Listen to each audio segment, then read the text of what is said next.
नमस्कार, हम राजन कुशवाहा आप सबके बीच एगो भोजपुरी कविता लेके आइल बनी जौना के शीर्षक में वोट काटावा। जिन कहियो हाल ना पूछस घूमतालो हाथ जोड़ के कहस वोट हमरे के दीह ना कोई और के। कोई से इज्जत से बोलस नहीं मानस ना कोई के बात के आऊ बात करत रन गाँव के मान सम्मान के। जुआ ताश तारी के आडा पर रहस तैनात अब उ करी हन अपना क्षेत्र के विकास। कहत रन एक बार हमरो के दल मौका मानवा में सोचत रन देम अच्छा से धोखा। जीतला के बाद पड़ जइहन अपना फेर में अगला चुनाव में कहियन करेम ए सब ए बेर में।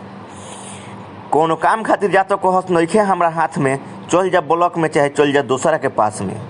राजनीति ही ऐसन बाकी पढ़ल लिखल के नइखे जरूरत आ हम बेकारे के पढ़ लिख के बनल बनी मूर्ख। 5 लाख घूस दे के नौकरी लेवे के नइखे औकात तो मानवा में हमरो चलता एगो बात। एगो तो बानी बेरोजगार ऊपर से महंगाई से बानी परेशान। लड़ जाई हमहू सरपंच ब्लॉक प्रमुख चाहे मुखिया के चुनाव। वोटवा होखे से पहले मछरी कपड़ा पैसा थोड़ा बांटे। अगर हम ना जीतेम तो टोला में जिन खारा बरन उनकर तो वोटवा काटेम। अगर जीत गईनी तो छापे लगेम नोटावा आ ना जीतेम तो लोग इहे नु कही कि रोला वोट काटावा। भले हमरा के टोला के छोड़ के लोग जाना तो नइखे गाँव में आ खारा होता नहीं हमहू चुनाव में।